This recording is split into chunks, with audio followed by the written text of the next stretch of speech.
Sabenerna mah hari puasa teu dahar teu nginum teu jima malah leutik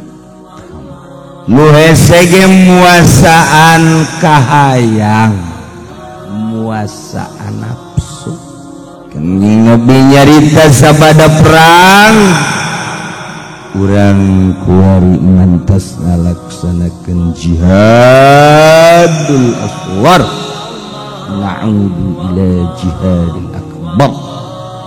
orang kembali kan jihad akbar naon eta Gusti Rasul cik Kangjeng Rasul jihadun nafsi merangan nafsu terus datang ke akhir hayat